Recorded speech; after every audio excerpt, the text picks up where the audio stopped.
அனைவருக்கும் வணக்கம்.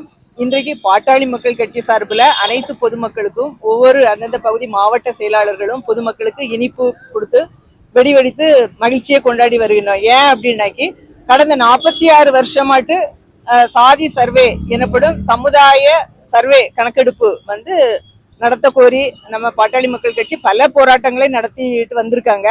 அதற்கு எந்த ஒரு அரசுமே செவி சாய்க்கவில்லை. கடந்த 5/6/2026 அன்னைக்கு நம்ம தலைவர் மருத்துவர் அன்புமணி ராமதாஸ் அவர்கள் தலைமையில அனைத்து கட்சி கூட்டம் இந்த சாதிவாரி கணக்கெடுப்புக்காக நடத்தினாங்க சென்னையில. அதுக்கு பிறகு மனு நம்ம முதலமைச்சர் மாண்புமிகு முதலமைச்சர் ஜோசப் விஜய் அவர்களிடம் கொண்டு கொடுத்தாங்க.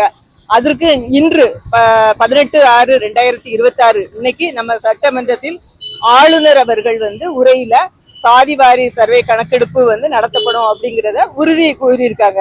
இதற்காக நன்றி தெரிவித்து, இது நம்ம வெறும் ஒரு சமுதாய மக்களுக்கு கிடைத்த வெற்றி இல்ல. பாட்டாளி மக்கள் கட்சியின் தலைவர் நமது மருத்துவர் அன்புமணி ராமதாஸ் அவர்களுக்கு கிடைத்த மாபெரும் வெற்றி, அனைத்து சமுதாய மக்களுக்கும் கிடைத்த, அனைத்து கட்சி நம்ம தோழமை கட்சிகள் அனைவருக்கும் கிடைத்த ஒரு மாபெரும் வெற்றியாக இன்னைக்கு நம்ம தமிழ்நாடு முழுக்க நம்ம இன்னைக்கு ஸ்வீட் கொடுத்து கொண்டாடி வந்துட்டு இருக்கோம். ஜாதிவாரி கணக்கெடுப்பு ஏன் எடுக்கணும் அப்படின்னு நீங்க கேட்டீங்கன்னா, இப்போ யாரோ ஒருத்தர் பசியில இருக்காங்க, அவங்க பசியில தான் இருக்காங்க அப்படிங்கறத நம்ம எப்படி தெரிஞ்சுக்க முடியும்? அதுக்கு ஒரு சர்வே, அதுக்கு ஒரு டேட்டா கலெக்ஷன் நம்ம கவர்மெண்ட் மூலமா நம்ம எடுத்ததான் அந்த மக்களுக்கு சரியான பசியை போக்க முடியும். அதே மாதிரி ஏதோ ஒரு 10ஆம் கிளாஸ் 12ஆம் கிளாஸ் படிச்சுக்கிட்டு ஒரு குழந்தை மேற்படிப்பு படிக்க முடியல அப்படிங்கிற ஒரு பட்சத்துல அது நம்ம அரசாங்கத்துக்கு தெரிவிச்சா அதன் மூலமாட்டு அந்த குழந்தைக்கு ஒரு நல்ல படிப்பு ஏற்படுத்தி கொடுக்கறதுக்கான வாய்ப்புகள் வேணும். அதனால அனைத்து சமுதாய கணக்கெடுப்பு உடனே நடத்தி தருவதற்கு சம்மதித்த நமது மாண்புமிகு முதலமைச்சர் ஜோசப் விஜய் அவர்களுக்கு நன்றி தெரிவித்தோம். நன்றியையும் பாராட்டு மகிழ்ச்சி எல்லாம் தெரிவித்து இன்னைக்கு நம்ம இதை கொண்டாடி வந்துட்டு இருக்கோம்.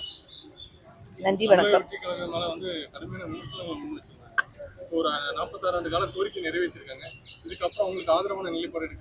கண்டிப்பா ஆதரவா எடுப்பாங்க. இப்பதானே வந்திருக்காங்க, கடந்த ஒரு மாசமா ஒவ்வொரு நிகழ்ச்சிகளையும் பண்ணிட்டு இருக்காங்க. நிறைய விஷயங்கள் பண்ணிட்டு இருக்காங்க.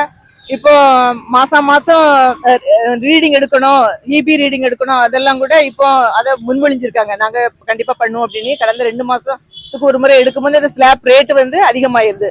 அதனால மக்களுக்கு இந்த இபி சுமை அதிகமா இருக்கு. அப்ப மாசம் எடுக்கும்போது அதோட சுமை குறையறதுக்கான வாய்ப்பு இருக்கு. அது நாங்க பண்ணி தரோம் அப்படின்னு சொல்லியிருக்காங்க. கண்டிப்பாக பண்ணி தருவாங்க அப்படின்னு எதிர்பார்க்கிறோம்.